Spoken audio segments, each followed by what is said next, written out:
welcome back to Boss Uncaged Podcast. On today's show, we have a special guest. Let me give you a little backstory of how Edgar and I met. So randomly out of nowhere one day, I get this email saying, "Hey, guy, I like what you're doing. I want you on my podcast." And I'm like, well, how did this guy even find me? Like, where does this information come from? So being who I am, I followed back up. Him and I had some conversations, and then come to find out, I mean, we have a lot of commonalities. We're both, like entrepreneurs. We're both like multifaceted, multi-talents.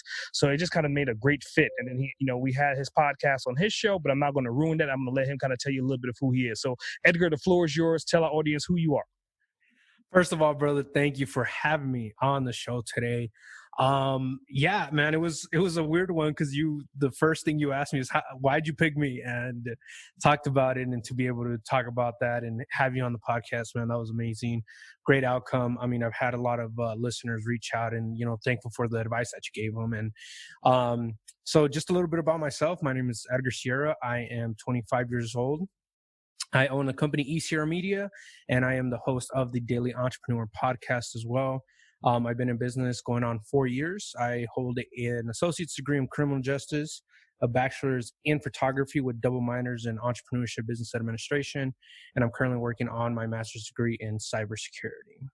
Got it. So, and the funny thing is, on your podcast, you were saying I'm a jack of all trades, and it seems like, I mean, obviously you're following the same philosophy, right? So, I mean, how did you get into those multiple different areas of expertise?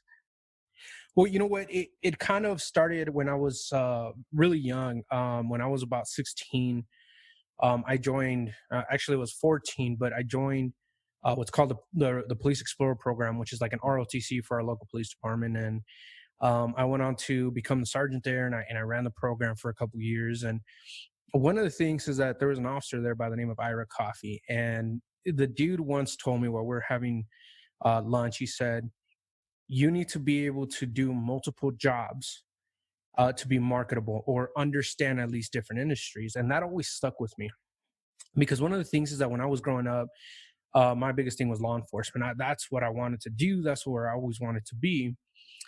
And eventually, as I grew, it wasn't that I didn't like it. It wasn't that there was something that scared me away. It was just that I didn't want to live in that path for 20 years, 25 years, 30 plus years when you can retire. And so as I started going to school, kind of my thing was that I realized that we have the society mentality of, go to school, get a job, well-paying job, get the white picket fence house, start a family and all this. And that wasn't for me, and it's never been for me. And so when I was going to school, one of the biggest things that I hated was I had a job where I worked for the Department of Homeland Security, and it was a stressful job. And so they were making me choose between going to school or staying at the job. And I left, and I went to school, and I started school full time. But one of the things that I saw while at the university was a lot of people had a 9-to-5 job or a 4-to-6 job in the morning just to make it by, on top of taking 12, 15 credits. I mean, it realistically, I was just like, that's just not for me. So as soon as I left the Department of Homeland Security, I started E.Sierra Media. And it was just, I'm like, you know what? I don't know what this is going to become about it, and we'll see what happens. And so we continued on to open up, and I struggled just like every other entrepreneur. I started, the company, it was initially just photography. It grew into videography and now design. And, we do a bunch of different stuff, but one of the biggest things is that starting a business in college was the best thing for me, because I didn't have to call anybody.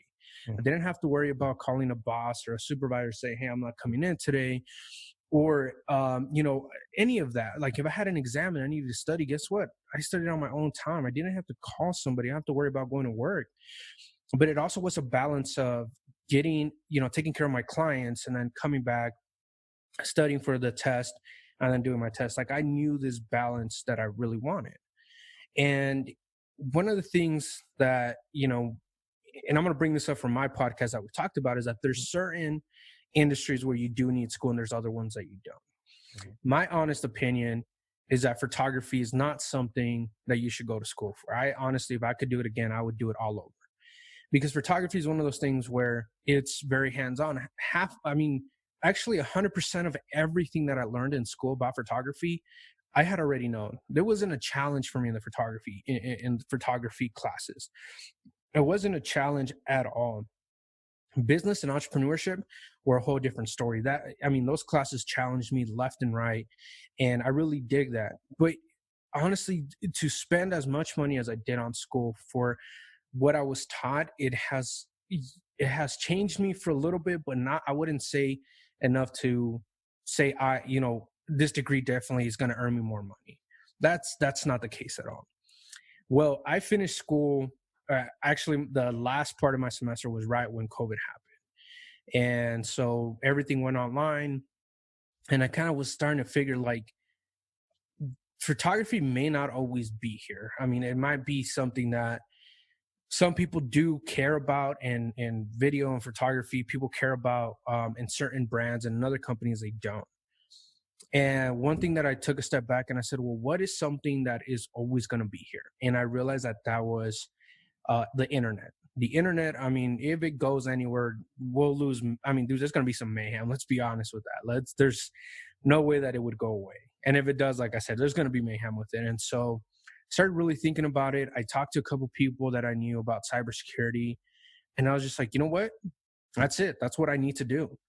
And so I started getting into it. 2 classes into my master's already. I just graduated with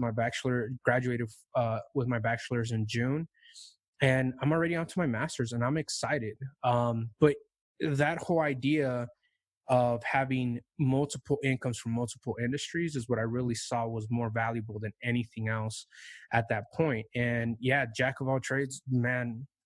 Ever since Ira Coffee, that officer, ever told me that, it really helped out. Hold on. Yep.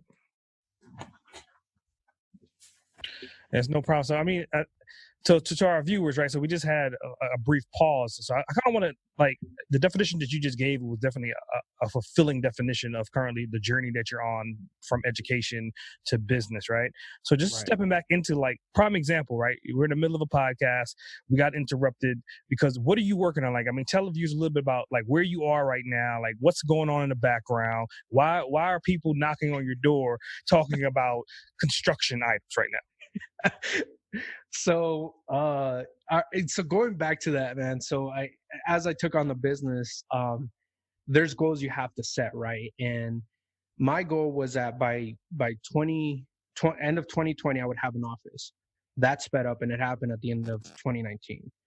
And I said by 2021, end of 2021, I was going to have a studio. It's already happening. That's why this is going on, because this entire wall is getting torn down. Everything behind me, they sped up the process. It wasn't supposed to happen this way, man. But yeah, that's why we got interrupted. The growth of the business has gone from running it out of my apartment to now having a full-fledged office to now having a studio connected to my office, which is insanely crazy. You know, if you had told me even, beginning of 2019 that this would be happening right now, I would have laughed at you. So, I mean, talk about the studio a little bit. So, I mean, what kind of studio? I mean, studio could be defined in multiple things. It could be music studio. Right. I mean, photography. So, what kind of studio are you building out? So we're building out a photography studio, videography studio, whichever way you want to see it. We're going to have multiple backdrops. We're actually going to create a vanity for our makeup artist, and we're hoping to really allow other photographers, business owners, or whoever may need the studio space to come and use it. We're going to rent it out, and I'm hoping to also give back to the university, because their studio is pretty small and they have a time limit. So I want to be able to offer that to the university students in photography to come and shoot and be able to do that as well. Gotcha. So in that space, right? And the irony is that I had Paul McPherson on this, and it's kind of funny because I'm thinking about his background. And his background, he was trying to become a police officer. He ended up being a photographer. Yeah, which is kind of similar to your story, right? Which is crazy. Yeah. So, and the question I asked him, I'm going to ask you, because what I've realized being in the media, every time you have a videographer and a photo person, you ask them this question just because they always have crazy stories. So, what's the most interesting or crazy thing that's ever happened with you being behind the camera? This actually happened last year. I went out to go do a shoot, and it was a graduation shoot. And as shooting, there was people riding horses behind us, and this area was a ranch area, and It was public land, and as I was there, I kind of heard a noise. So I stopped shooting. I looked back, and this girl got bucked off the horse. So I see this chick just boom getting hit and torn around by this horse. I drop my camera. I told my client's son, I said, here's my keys, go grab my backpack. Cause I always carry a first aid bag with tourniquets and all kinds of stuff in my car. I said, go grab my backpack. And he took off towards my car. I ran, and there was this ditch, and I stepped wrong, hit my ankle, but I don't know. I guess adrenaline was dumping in me that I jumped the fences that they have, or these fences that they have for horses. I just ran to the chick. I ran to go see if she was okay. Rendered first aid to her. Luckily, she was fine, but that happened in the middle of a photo shoot. How I jumped that fence, how I didn't just stop when I hurt my ankle, no idea. But I would say that would be the craziest. That was the craziest thing during the shoot. Yeah, that's definitely deems it to be crazy. I mean, I'm thinking about like, okay, I'm shooting somebody and I'm taking pictures, and I see somebody fly off a horse in the background. Like, that's YouTube worthy, right? Yeah, dude. And honestly, I just was like, I brought my composure back. Started shooting again. But I guess, yeah, you could say that was the craziest thing I've seen. Gotcha. So, I mean, going back to your business, right? So, I mean, obviously, you're multiplying, you're scaling, and you have multiple businesses going on. Like, what systems do you have in place to manage all these different things that you have your hands in currently? That's a hard one because it's not like I write everything down, right? Mm-hmm. And that could be a good thing and a bad thing. But the way that I do manage a lot of my stuff is through a CRM, or customer relations management software, that allows me to keep track of clients, tasks, a little bit of everything. And realistically, it's kind of weird that now that you even bring it up, is I don't physically write things down. I know what I have to do. I know who my clients are. I know what is due for the next week or whatever it may be. But geez, now that you ask about it, yeah, I've never written things down. I've never really kept track. I just know what I need to do for who I need to do it for. And that's one of the things with my clientele, is that I'm willing to give them 110% without them even knowing it. And I mean, there is times I forget little things, but typically if I forget something, it's not something that's on my radar that, to keep in the back of my head for much long. Gotcha. I mean, yeah, recently I had a episode with Damon. I call him the SEO Beastmaster, and the episode's coming out pretty soon, right? But the reason why I call him the SEO Beastmaster, and come through the conversation that we had, he then told me that everything that he's ever done, he documented it. And by documenting it, he made it into systems, and he made that, like, he went from maybe a couple 100,000 to well into the millions, right? It's like $500,000 in a year just by creating systems that were easily maintained, because now he doesn't have to think about it anymore. Now he can kind of deliver, hey guys, this is what we need to do on Tuesday. We have a new client. This is the onboarding system. Then once we get the SEO rolling, we're going to do audits. This is the audit system. Yeah. So he has everything documented. So, and the reason why I asked that question is just kind of like once you hear how successful he is and the steps that he took to get there, he sat down for a couple of weeks and just wrote everything down, got everything off his head and put it in digital form and made systems out of it. And by doing that, his business has grown, like 100-fold overnight because of that. Right. And I have seen that before. One of the things that we're learning with cybersecurity is how to code. And there's actually a system called Python where you can actually automate everything from having your computer write your emails to starting up in a certain way so that it executes all this and your computer set up however you want. And that's crazy. I have heard about that before. I've never seen somebody that actually took the time and did it, because just like most people, it's not that I'm lazy. I don't have the time to sit there and do that. But man, that would be awesome to have a system set up like that. Yeah, definitely. I mean, it's one of those things that once you hear about businesses and they get to the level of success that you want to achieve, 9 out of 10 of them are building systems, right? Microsoft, Amazon, Target, Walmart, all of them are system-driven enterprises, right? So, I mean, going back into your business, like, so you're a pretty young guy, right? I mean, I think like I'm 40 and you're like what, mid-20s or something like that? 25. 25, right? So this is going to be kind of like an awkward question, but I just Yeah. kind of want to see what your response is, right? So we always hear that people that take 20 years to get to the level of success that's perceived to be an overnight success. Considering that you're 25, right? Obviously, it didn't take you 20 years to get to where you are. Right. So how long did it realistically take you to kind of get to where you have an office, you're building out a studio? What was that journey like, time wise? Honestly, it's if we want to put it from the time I actually gave 110% to everything, it's only been about 4 years.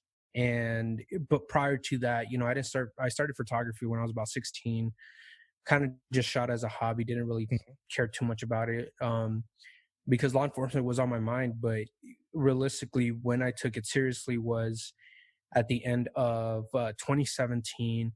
And that's where things really took off. I got my business license. I started learning how to do business. And see, it was kind of weird. My story is a little bit different though, because I got a big break, and I was out doing a shoot randomly at a place called Moon Rocks here locally in Reno.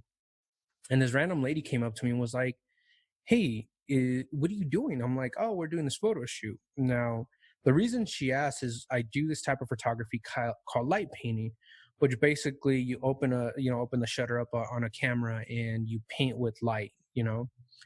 So she comes over and looks at the photos, and she's like, "Man, these are awesome." I'm like, "Hey, well, thanks, I appreciate it." And so she's like, "How would you like to be my head photographer?" I'm like, "What are you talking about, lady?" Hmm. Apparently she had a couple magazines here in town. I called her a couple days later. We met up, and it was like a Friday. We met at 9 in the morning, 9 in the morning, 10 o'clock in the morning. By the end of the day, she had lined up 6 photo shoots for me. And the first photo shoot I ever had was with Jaguar and Land Rover. How that happened, no idea, man. Because at the time, I still consider myself an amateur. I was like, there's no way I'm shooting this. Well, they fell in love with my work. She started giving me more work, and I created this network around those people and her clientele that really put me over the edge. I mean, they put me over the top. And, I can't say that I haven't worked hard, because there was a lot of long nights, a lot of long days. Um, but one of the things that I kind of saw myself was that if I never, strive for the next big thing, then that next big thing will never come. And I've been broke, man. I've had a girlfriend, pay my bills for a month because I had no money. I've had, my parents have invested time. I'd have my dad come out with me and assist me during shoots because I couldn't pay somebody. Things like that. And realistically, where I'm at is just a matter of caring less about sleep and more about the success of tomorrow. And one of the biggest things that has impacted my life when hearing it was somebody said, "You have the same 24 hours as Bill Gates, Mark Zuckerberg, Mark Cuban, Gary Vee, all these guys." And they're right. And what you do with those 24 hours is what's going to determine, what you do tomorrow, or how what the outcome of it is tomorrow or next year, whatever. And that's really, I took that to heart, and I still do. I mean, I was up this morning at 6. I already hit the gym, and here I am talking to you, and I still have a full day ahead of me, right? There's so much more to go. And that's realistically why I've gotten to where I'm at in the time that I have. Now, I'm not saying that, other people aren't doing the same. It's a matter of fact of what you're doing, because there is businesses that take longer to take off, right? There is businesses that have to be able to prove that they're better than the next competitor, and that sometimes is harder, especially when you're monopolizing or trying to beat one competition. um and photography and videography, kind of, we grew the way we grew based on society too, because with social media being a big thing, businesses need content. They need to be able to post, they need to be able to keep their clientele up there. And I really think that's what has pushed us there. And I think the biggest part of everything, besides my work, besides putting in hours, is a network that I grew as well, because I joined a local organization called AF Reno, American Advertisement Federation of Reno. And they had so many connections within the Reno Sparks area that I started getting business. And that network is what's super important, because had I not, joined this organization, I don't think anybody would know who I am. I don't think I would have the office. I don't think I'd be making the clients that I have or having the portfolio that I have. And that's really what, is a big thing. One of my guests on the Daily Entrepreneur, her name is Rachel Gattuso. That's how I met her. And when she came on the show, that was the way that she started her business. She said something that really hit me, and it's activate your network. One of the things that we kind of see in business is that you usually wait for your family and your friends to come and support your business. And 9 out of 10 times they'll support once and be gone. They don't share your stuff. They don't, do anything to support the business realistically. And that's one thing that I never held on to. I was never expecting my family to do anything. I knew that from a beginning, and I just said, I need to grow this. I need to grow this to where I want it to be. And that's kind of where it went about, man. I don't think that I would say I haven't been lazy, because there is times that I just take a whole day off and I do nothing. Right. But there's days, for example, this whole week is a stressful week for me. I'm going from having to tear down my office, to flying out to Washington, to going down to Mexico, have to come back, put the office together. And it's going to be a crazy couple weeks. It's been stressful. It's been exhausting. And I can't tell you that, 25 has been the best year for me. I mean, it is 2020, and there's been challenges along the way, and that's just what it is. I just don't I just don't waste time on those little things. Getting drunk wasn't my thing. I mean, I go and socially drink with friends, but I don't spend time like that, because hanging out and trying to get over a hangover the next day, that's a waste of time. I don't, that's wasted time for me. Things like going out and just raging with friends or things like that, I do them so solemnly, because like I said, I want to basically live a life that other people are willing to live, so that I can live the life that I want later down the road. I'm young. I have the energy. I mean, I can learn things a lot faster, but if I wait until I'm 50 years old to try to learn something new, it may take a longer time than it is now. And, there is some people that would rather live their life at a 9 to 5, working for a person that just sees them as a number, that may not care about them if they get sick or not.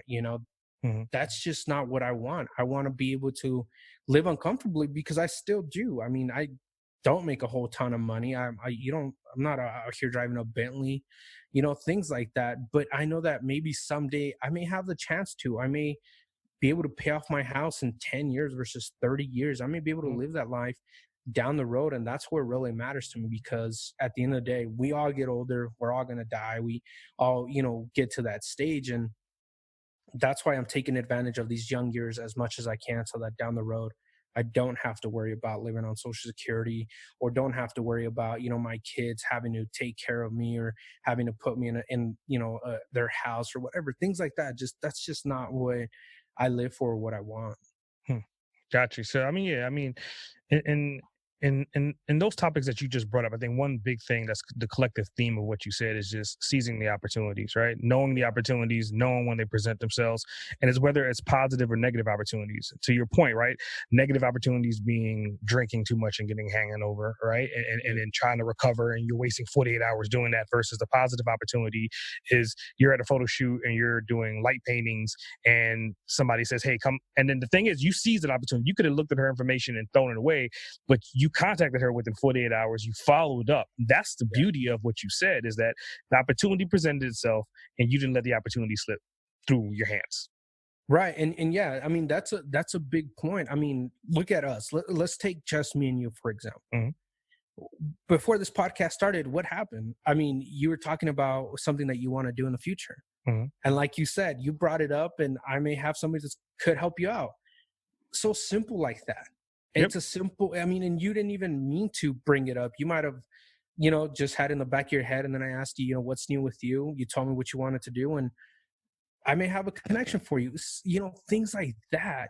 Mm-hmm. And like you said, it's about seizing the opportunity. And sometimes people don't do that. People are too scared to just some simple ask.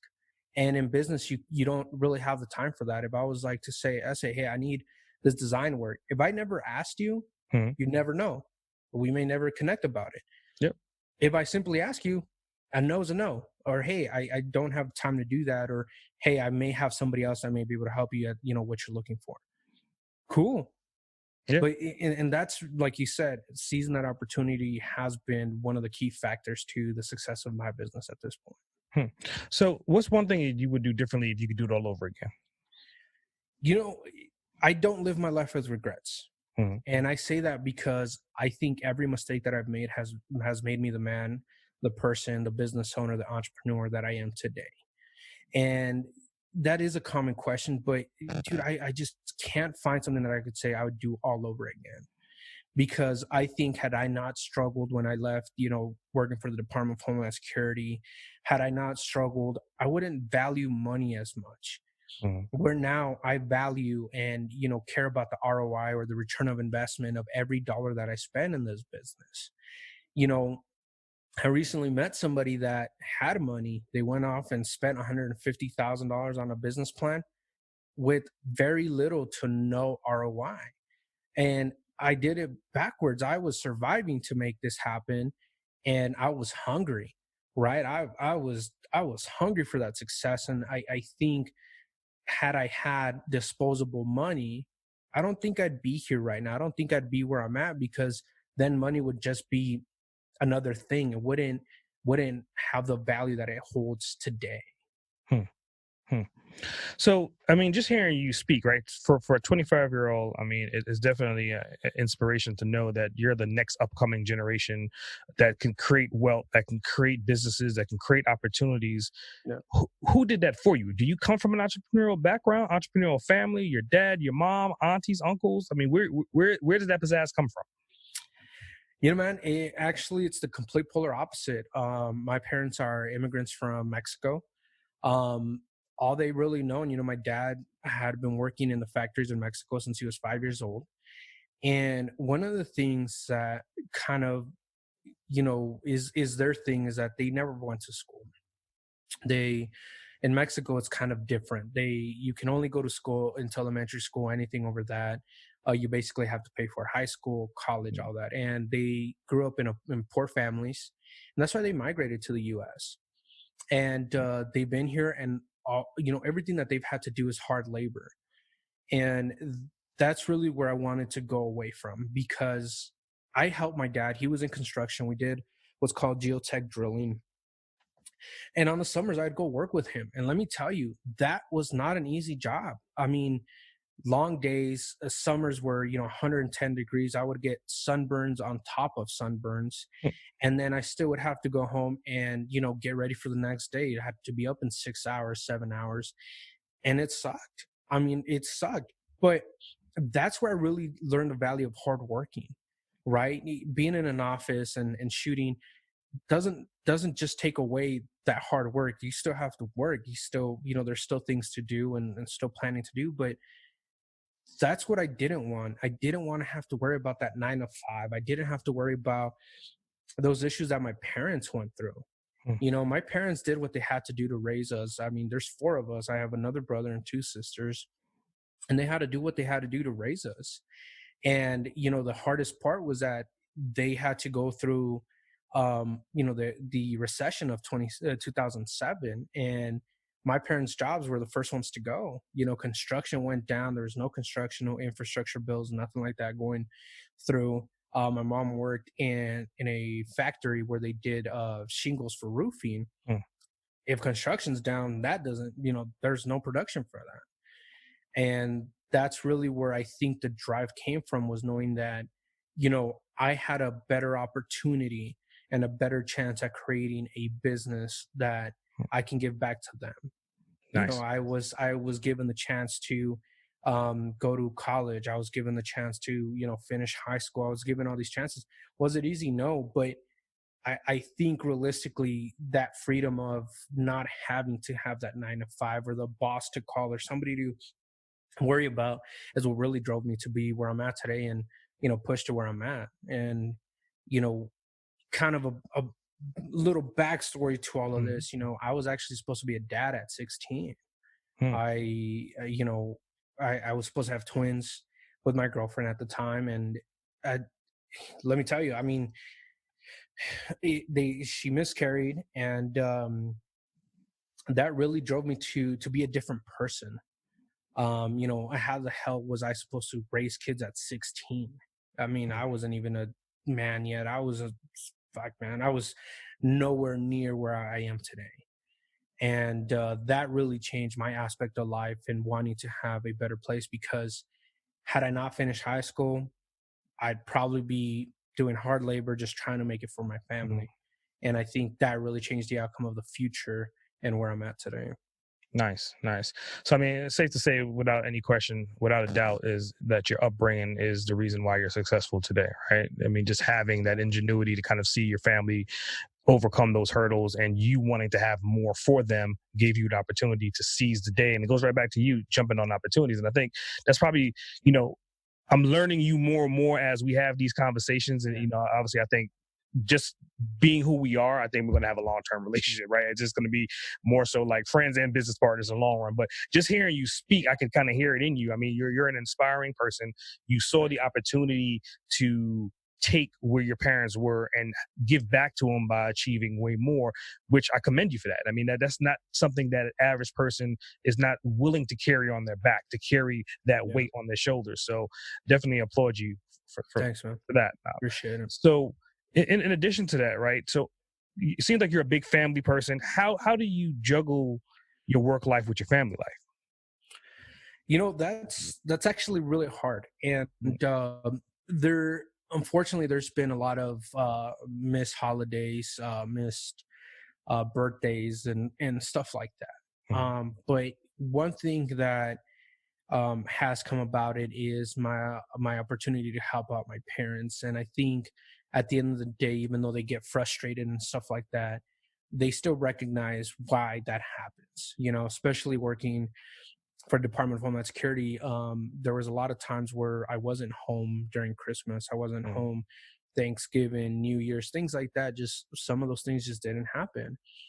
Um, but the thing is that my parents, over time have learned why that stuff happens. And I think the most recent thing was earlier this year, my dad was diagnosed with diabetes. And so I was able to take the time to just go and take him. And I was going to say take the time off, but I didn't have to call anybody. I went and I took my dad, took care of him, took him to his doctor's appointments, bought his medication, whatever he needed.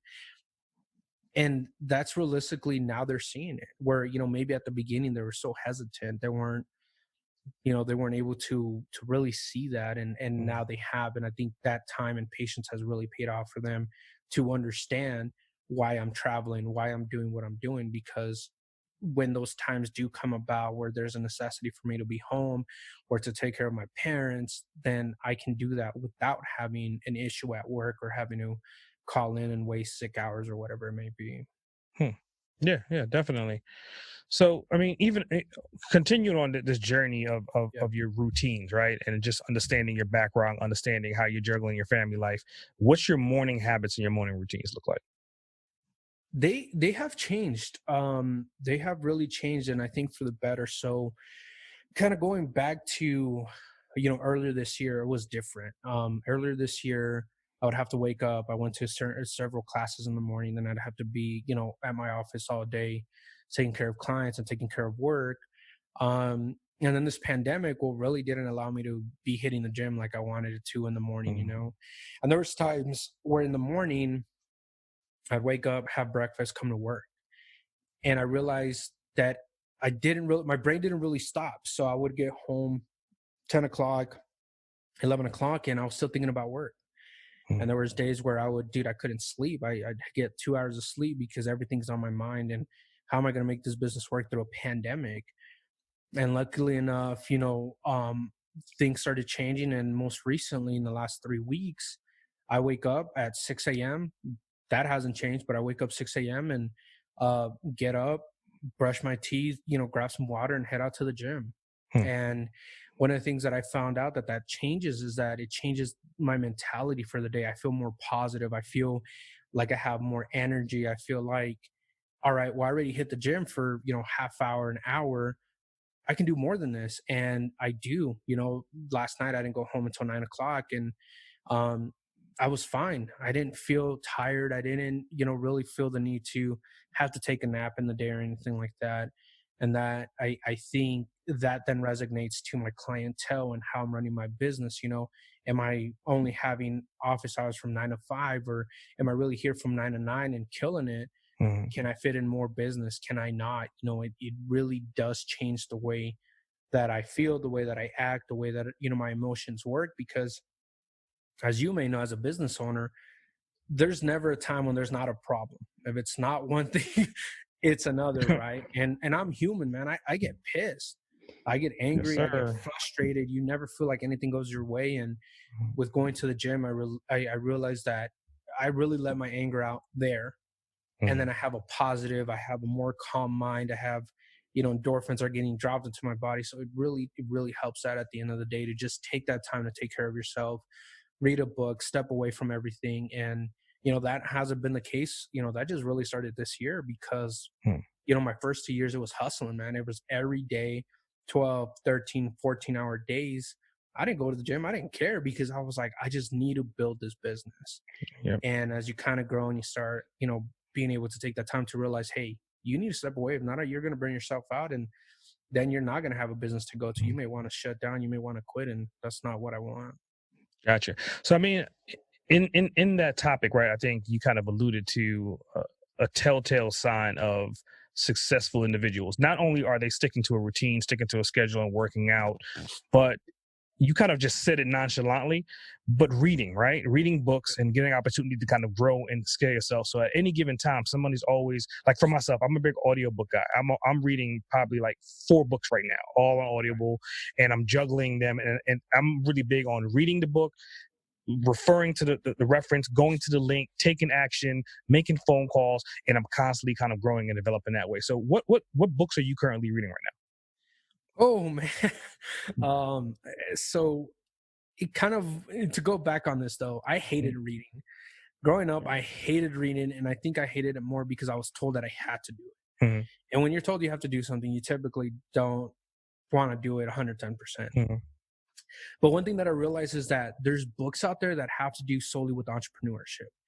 And some of the biggest ones, and the biggest one that has had an impact on me is The Power of Broke, which is by Damon John, one of the sharks. Mm-hmm. He really talked about being money hungry and what that did to his business, what that did.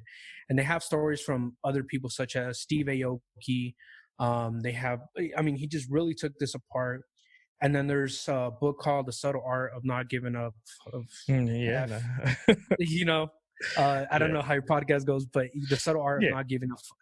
And that was a really good one. And it really, that title tells tells you exactly what you need to do, is not give it really don't. And that really changed my thinking mentally, because I said, I used to have this kind of mindset of I cared about everybody's opinion. Now I don't. The only validation that I need is myself. At the end of the day, I'm living with myself, right? Yep. That critic, they're not paying my bills. They're not coming, working 12-hour, 14-hour days to build this business. I don't care. And then there's another book called The Day-to-Day Guide of Time Management. Nice. I just started that one, and it's so far it's good. I'm not going to give a conclusion yet because I just started it, but finding books that really matter. There was another one that I had to read during college. Is called the economics, or I think it's called The Economics of World. And that really taught me a little bit more about financing and money management. So I think what I did is I found where my weaknesses were, found books that, were rated, and researched them before I did. And that's what I'm reading right now. And it's important to read. It's really something to take the time to do so, because it does help you grow as a person if you take it as that. Yeah, definitely. I mean, to your point, The Subtle Art of Not Giving a Fuck, the Orange Book, if people are not familiar with it, it's definitely like just hearing the guy speak, because he does a lot of speaking engagements as well too, the author. So just like he comes out with not necessarily arrogance, but he comes out with this persona, and he kind of just sets the bar second he comes into stage. So it's literally, he lives by the definition of that book, and it's just kind of carrying yourself in that fashion. Well, you know what? One of the biggest things with that book, and it's not quote for quote, but at the beginning it says, if you're not willing to change your mind, or if you're not going to be taking this book serious, then stop reading it and hand it to somebody else. Yeah. And a dude, immediately I was like, who is this dude? Sure enough, man, I started reading it, and he gave some valid points and even a deeper thinking of how people will take their personal feelings and attack you with it because that's their personal feelings. But then he also talks about how you as a person need to understand where they're coming from and try to find a middle ground. But he also talks about there's times where you fuck them pretty much, you know, that's it. That's really it to it. Yeah. I definitely. I mean, the irony of that is, like, that was one of the books that I was modeling my first book series about. Right. And it was kind of like I had the F word in there, and it was just looking at those genre of books. But it's definitely interesting, man. I'm definitely happy you're reading that book. It's definitely a fruitful book to kind of put on your reading list if it's not there currently, right? So agree. Definitely. So with that, right? I mean, you're 25, right? And I usually ask the question, like, where do you see yourself in 20 years? But for you, I'm thinking, like, where do you see yourself in 40 years? I mean, really, the hell with the 20. Where do you see yourself in 4 decades? You know what? My ultimate dream, and this is something I've been planning, and this is why E.Sierra Media is where it's at today. I have this dream of creating a business called EHQ, the Entrepreneurship Headquarters. Okay. And the dream of that is to have a one-stop shop, one huge building for entrepreneurs to be able to come in and get all the mentorship that they need, from business building to, you know, business plan to legalities, marketing, advertisement, photography, video, content. I want them to be able to come in, take their entire business and make it a reality. And the reason why that is a thing for me is, you know, we talked about this on the Daily Entrepreneur, was that people fail to even try to tell me what business was about. They saw me as competition. And it sucked, man. It was discouraging that people would do that. And I was just like, how? You've been in business for 10 years. It's not like I'm going to take your clientele. If your clientele loves you, why would they come to me? And so that's the ultimate dream. Is EHQ is my ultimate dream, because I do want to have the next generation of entrepreneurs have the understanding of business building. Because I mean, I've recently met people that started their businesses and you know, they're running it as a sole proprietorship. But then yet they're trying to say, hey, I'd like to get the EIOD or this help from COVID. They don't recognize sole proprietorship. You know, you have to be an LLC. And on top of the LLC, there's legalities to LLC, separating your business, you know, and making you 2 entities, not one. Yep. And that failure of them understanding puts them in a kind of in a shit area, because now they're having to struggle or having to pay somebody to come in and fix all these problems instead of learning it from the very start. And the way that I see entrepreneurship, I see it like building a house, right? If you have a great foundation, good, you're set to go. If you have a crap foundation, guess what happens to it? One day it's going to fail. And now you have to pay a contractor to come and redo the foundation of the house, and you have to rebuild the entire house on top of that. And that's realistically where I see myself, you know, hopefully in the next 20 years. And if cybersecurity becomes a thing, that's going to be my next business venture. I hope to have my own cybersecurity firm and be tapped into another industry. Nice. Are you familiar with Onyx Segal? I'm not. So when you get the opportunity, you want to look up Onyx Segal. His website is Learn, spelled LURN.com. And the principles that you just demonstrated is pretty much his business model. Not only does he have online courses, but he reaches out to the community of specialists, right? So if you're looking for SEO specialists, you're looking for a graphic design specialist, he's looking for how to make money by selling books and all this different information that you're talking about. He reaches out to him, he records his new content, and then he creates courses online. In addition to that, he has a Learn Center in Maryland that's like 100% driven by entrepreneurs. He does workshops, he does groups, he does investment strategies, webinars, seminars, all in this one space. So if you get opportunity, you definitely want to go to learn.com. And Anik is really big on marketing too. He's really big on Facebook and Instagram. So I would definitely try to connect to him because he's a great resource to kind of see his business model and strategize based upon what's working for him currently right now. Man, that I already pulled up his site and this looks legit already, man. Yeah, it definitely is. I mean, anything you could think about from online marketing, he has a course for it, right? And just looking at his business model, you think about it, he has like what, a couple 100,000 students on that one platform. Yeah. You get, and if you look at the location is a wonderful location in the sense it's 100% driven by an entrepreneur for entrepreneurs. Yo, this is awesome. This is cool. Really, dude, I'm happy you brought this up, man. Yeah. I mean, like that's what I love about this podcast. It's all based upon the conversation, and the questions are driven based upon your responses. As soon as you said that, I was like, oh yeah, he has to check out Learn. If he doesn't know about Anik, you need to kind of get on Anik and get on his Facebook page and kind of see the things that he's doing currently. And he's in the game. He started in the game pretty young, like you did, right? And through that, then you're thinking about Rich Dad Poor Dad. He got that guy on his forward for his book. So think about the magnitude of kind of where he started to where he is right now. That is awesome. So he had Robert write the forward for one of his books, and that's like they look at Anik as like the next Rich Dad Poor Dad representative for the next generation. So it's definitely cool seeing that you're heading in that direction, right? So next up is like what kind of tools do you use? I mean, what's the tools behind the scenes that you would not be able to do what you do without?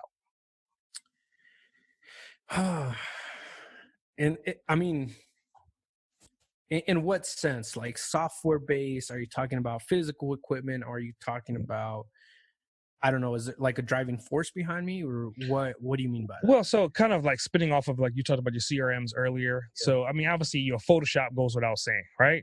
Right. Like what are the tools that that you would not be able to do what you're doing without having access to those tools? So it could be anything. Just what's your key tool besides a camera, besides Photoshop, that you use on a day-to-day basis? Biggest thing is my CRM. I use what's called Tab A. Tab A is a CRM based around photographers, videographers, events coordinators, and it connects with my Google Calendar. So when a lead comes in, it puts it in there as tentative, and once it's booked and contract has been signed, then it switches over and it's a fixed confirm in the schedule. And that's really important. When I was younger, one of the things that I hated was when I would want to talk to somebody about business, they're like, make sure you reach out to so-and-so, or here's a link to my Calendly or something. I didn't realize how important that was, because there is times where you're going to have meetings and you might double book and you don't even know it unless there is a way to track that.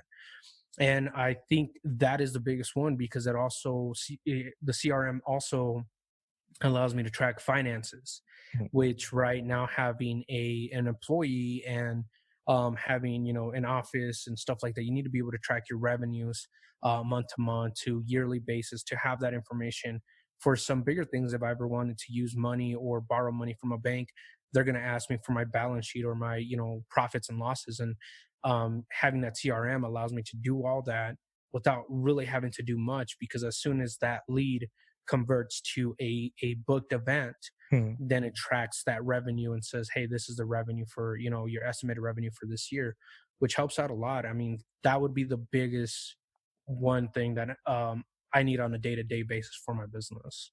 Nice. I mean, yeah, I definitely could contest to that. I mean, CRMs are definitely golden, and even like QuickBooks, just on a financial side, to kind of have estimations and to kind of see where were you last month. Like for me, I hate when I log into my QuickBooks and I see like a 5% drop from like the month before. I'm like, what the hell? Like, nah. So then I want to triple that the next month. I want to make sure there's a 50% increase to make up for that 5%. So I'm at 10% overall. So it definitely gives you the vision to kind of keep you on task as far as your financial goals. Right. So, and before we go on, one of the things I do want to bring up to the listeners is, this is an important subject from the start of your business, because a lot of people, when they go into business, they don't track this financial stuff. Mhm. And then they're wondering, why am I not making money? Well, if you don't understand your own financials, you're not going to know when to make money, how to make money, or how many products you have to sell next month, or how many shoots you have to book, or, whatever it is that you're doing, how many times services do I need to pay myself, and to pay the bills of the business. Yep. Yep. Definitely.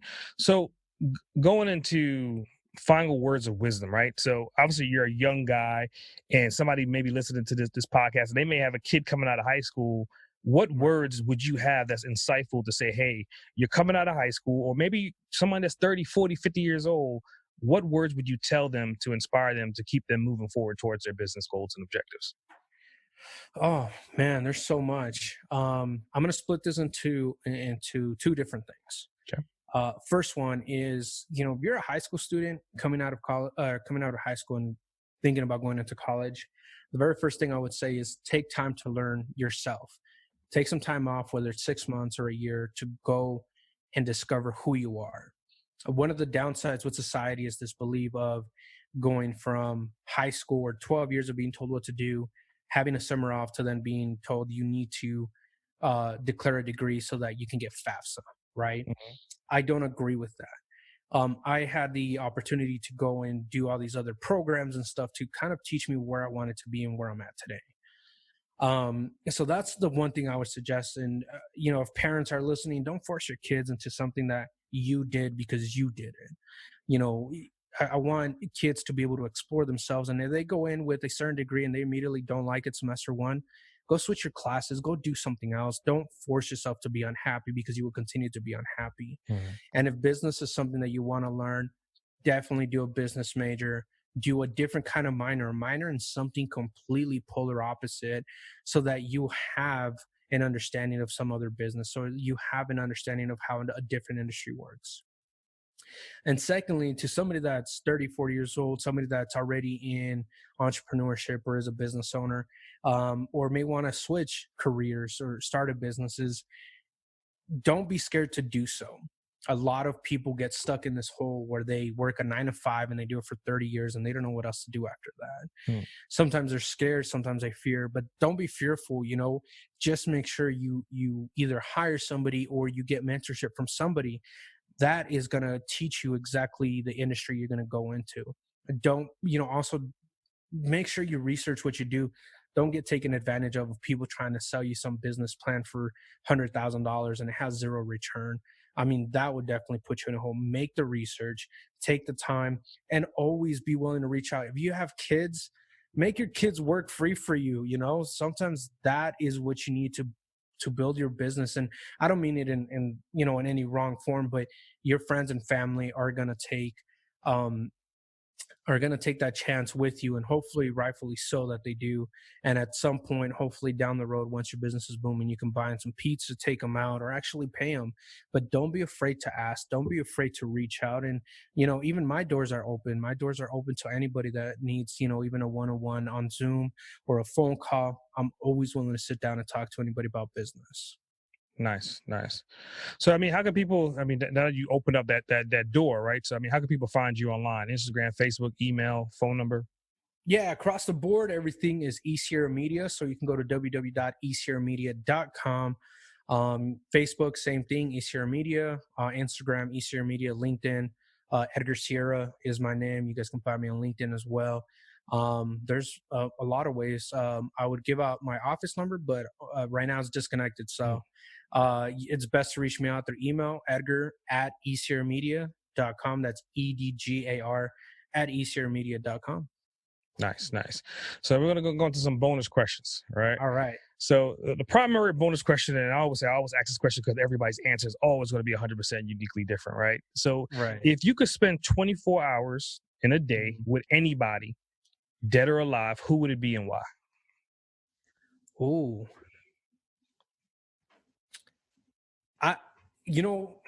That's a tough one. Actually, no, the one person that I would like to spend time with Mark Cuban. And the reason for Mark Cuban is more than just an entrepreneur. He actually has a heart. He has a soul. And, one of the recent things that really blew my mind that he did was there was a basketball player, and I'm not a sports fan, so I don't know his name. But he used to play for the Dallas Mavericks, and, his life just got ruined. He went off to do drugs and all this, and Mark Cuban went to go pick him up and took him to rehab. Mark didn't have to do that. Mark didn't have to do any of that, and he did. And I may be a little wrong, but they also did an initiative under the Obama administration with Damon Johns of this entrepreneurship global force. And man, that would be awesome to be a part of. Or that, I'd like to pick his brains and, and really find out how do you keep that balance of genuineship as well as, continuing to manage the Mavericks while also, going on Shark Tank and running all these other ventures. I really would love to spend 24 hours with him and really pick his brain on all that. Nice. So what is your most significant achievement to date? Oh, this business, man. Actually, I'm going to take that back. Helping a buddy of mine achieve his dream. His name is also Edgar Gonzalez. And last year, he approached me at the beginning of the year and said, "Hey, man, I have a dream. I want to start my own business." I said, "Okay, let's do it." Given as much knowledge as I could. He went from working out of his own personal truck, being a mobile mechanic, to we just recently bought our third truck for the business. Nice. The business has been booming. We've doubled up profits from last year. And to see him be happy, know that he's making moves, and to hear the thank you from him just for helping him out with the knowledge that I had, that's my biggest accomplishment. That really is right there my accomplishment in life.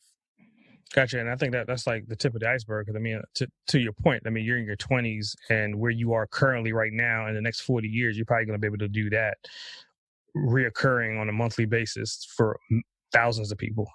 Exactly. Great. And I can't wait for that, man. I can't wait. Nice. So in closing, I always give opportunity for all my guests, kind of give you the microphone, and do you have any questions for me? Yeah. Who would you spend your 24 hours with? So when I was originally asked that question, I always kind of refer back to Einstein, and I'm going to still stand with that. I mean, Einstein is just an opportunity for multiple different reasons, from like the race, for him overcoming the hurdles, for him being viewed as, idiot in school and becoming one of the greatest minds we've ever had. But when you look back at his achievements and the things that he's created and established and his philosophies, they still exist. And considering that I'm an entrepreneur, and not to say he wasn't necessarily an entrepreneur, but just his philosophies of standing his ground and proving his concepts 100% correct is kind of what I feel, not in comparison to Einstein, but where I am right now. It's like I'm doing multiple different things, and from the outside, it may look completely crazy. But for me, I know I'm in a system, and when the end results come out, then it's going to be like, aha, the eureka moment, which kind of goes right back to being Einstein. No, that is awesome, man. I never even thought about it that way. So that's a really good point.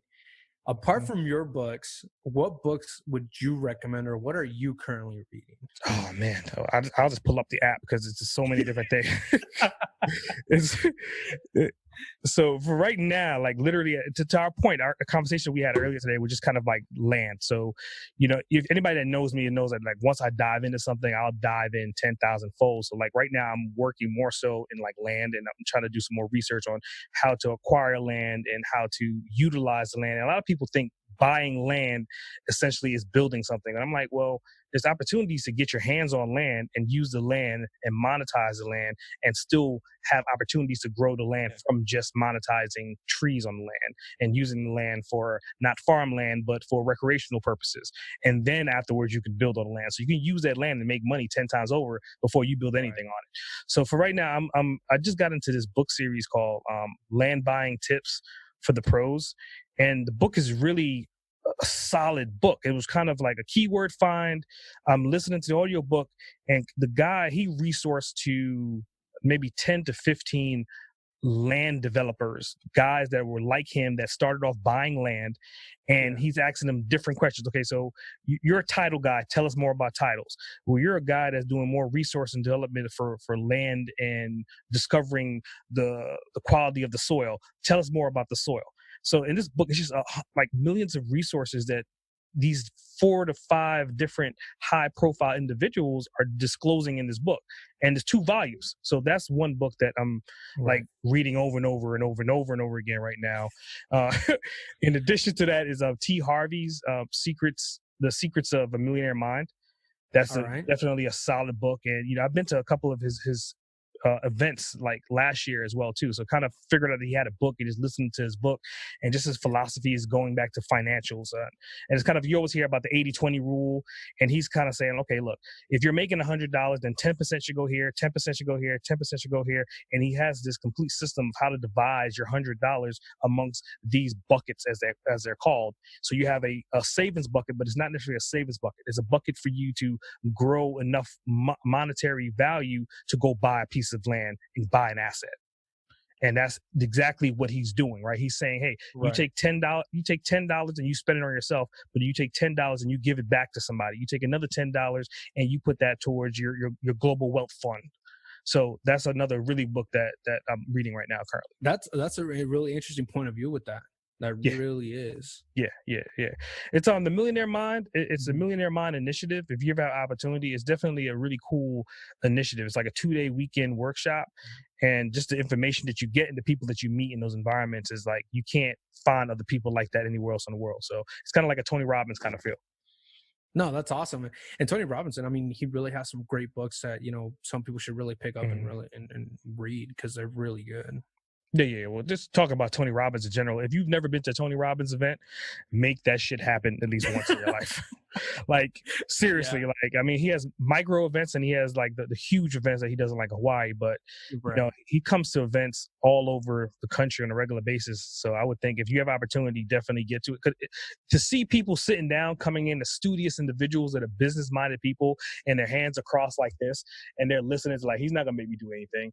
And then literally 2 hours into it, they're rubbing people's backs and doing high fives and hugging everybody. And he takes you on an emotional roller coaster, but at the end of it, it's all about inspiring you to achieve whatever your goals are. And that is awesome. After you leave, you're taking action on whatever it is that you want to do. Well, that's going on my to-do list now, man. It's all because of you. Well, yeah, I mean, so Edgar, man, obviously this was a great podcast. I appreciate you taking the time out to schedule the little backstory. Like, we had to go back and forth on scheduling it. And that's the beauty of being an entrepreneur. There's always something popping up. So I definitely appreciate you penciling us in and getting it done, man. Hey, thank you, brother. I really appreciate you for having me on, and I look forward to working with you, man. Definitely, man. So S.A. Grant, over and out.